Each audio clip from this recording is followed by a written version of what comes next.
Hogwarts Legacy, a brand new game. Well, not that new. Actually, it's been a while since the game released, and it's this video that got late. So, moving on. So, Hogwarts Legacy is a game set in the Harry Potter universe, which I know nothing about because I haven't watched any of the movies. Yeah, people like me do exist. But the game looks exciting. It has a medieval fantasy type setting and got lots of fun elements like spells, magic combat, flying broom, but I do miss the guy with two holes on his face. I guess nobody knows how he's like that. Anyways, I'm excited to try out this game, so let's go and you know what, thinking about it, I'm actually fine, I don't need it. Or do I?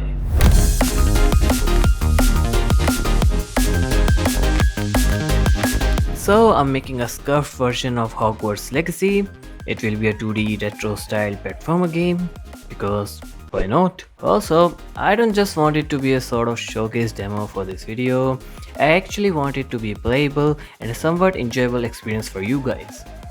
I guess that explains why this video got delayed. So without wasting any time, let's start creating. First, I drew our main character, who basically looks like a Walmart version of Harry Potter. Also, I previously used to draw my pixel drawings in Photoshop, but recently I switched to Sprite, which is a really great tool for doing pixel art. You can easily create animations and export them as sprite sheets, and it's quite affordable. Anyways, I made some sprites, exported them in Unity, created some animations, and then programmed the basic platformer movement system. Now, it won't be Hogwarts Legacy without its most iconic thing, which is a broom. Not for cleaning, but flying actually. Who came up with this idea though? So, I made it such that when you press space while jumping, you can fly with the broom. Now it's getting there. Then it was the time to add some enemies. So, there are essentially three types of enemies I have thought. The first one is the Goblin. Now, when I hear the word goblin, a creature with green color with big nose and ears and an ugly face comes to my mind. Because that's what our pop culture has fed us over the years. But oh, Harry Potter, they had to do things differently. So, the goblins in Harry Potter are actually reddish skin in color. Now, it doesn't seem like a problem, but the results were. Yo, why does it look like a caveman? Now it's looking like a pig in his night dress.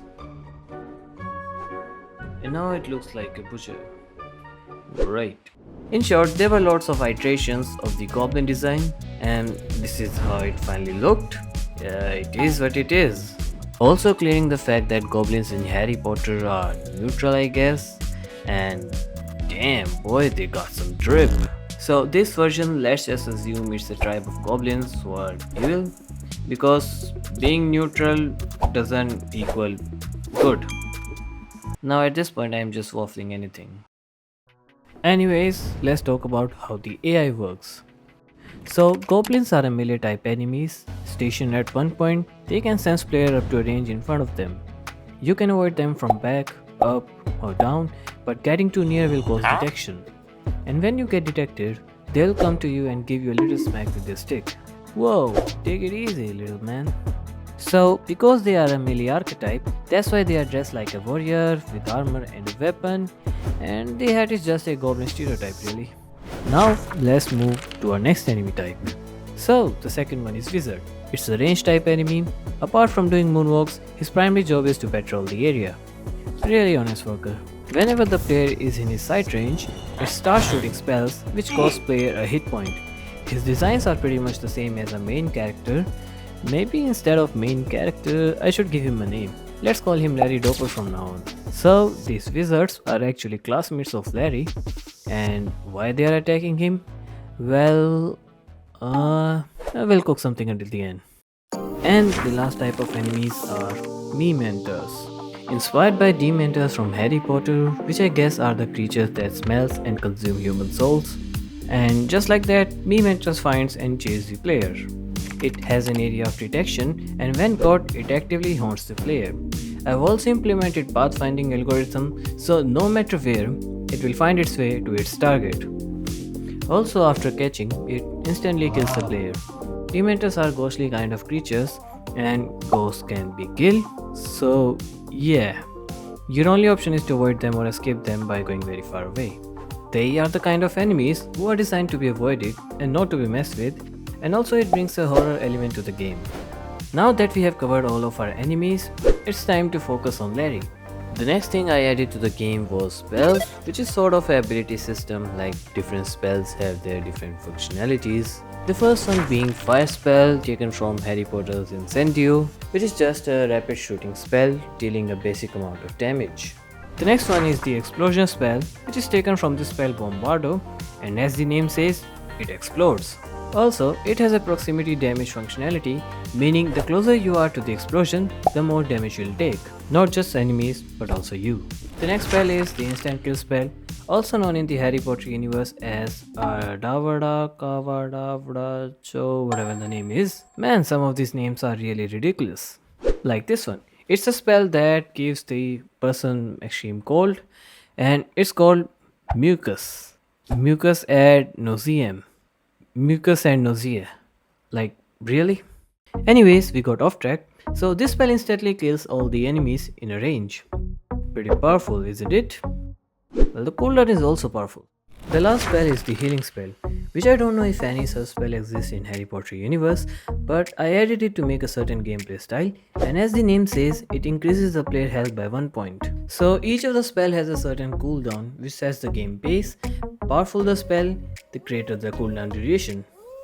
Now that our basic mechanics were completed, I added various types of effects such as hit flash thing when someone takes damage, cool particle effects, and trails, and as Harry Potter is a franchise made for kids, so catch a fountain when an enemy is defeated. Such a PG game. Now all these things may be good, but that doesn't necessarily makes the game enjoyable. Like how the ingredients of a dish can be good, but that doesn't mean the dish will taste good. It needs a good recipe, flavor, spices, pizzazz. So, similarly, game feel. Now, game feel is something of an art itself. It makes your game go from meh to meh. Simply put, it's the feedback given back to the user by the game, so needs to be very good. Now, this is something that comes with hard work, experience, and a lot of testing. I really don't want to put another 3 months on this project, but I will add some of the things to make this game feel good. First, I added some platformer features like Coyote Jump, which is a gameplay mechanic that allows the player character to execute a jump even after they have left the platformer's edge. This is a forgiving mechanism so that the player won't be punished for even small mistakes, and it also creates the pace and make gameplay more fluid. The next one is the variable jumping, which allows the player to control the height of their jump based on how long they hold the jump button. It increases the interactivity and also add a layer of depth to the gameplay. I also added features like camera shake and intentional game pauses when landed a hit, which nowadays many games do that to make impacts more powerful. Now about the world setting.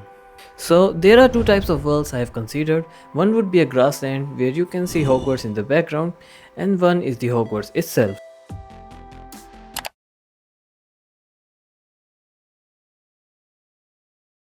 Well, I will cook something until the end.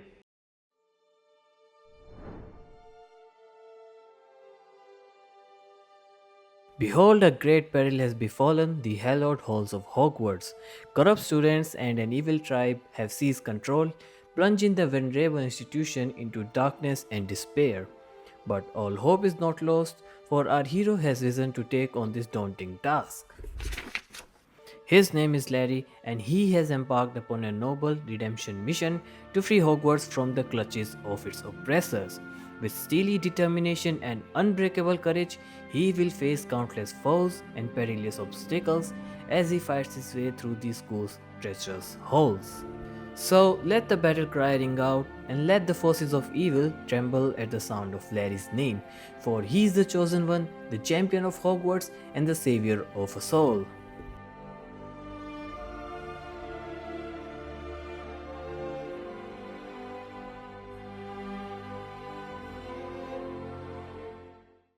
Now, after listening to this epic tale, we need some epic music and sound effects. So I make music for my game myself, and earlier I wasn't gonna make for this one, but I tried to give it a one night time and don't know if it makes sense, but it turned out like this.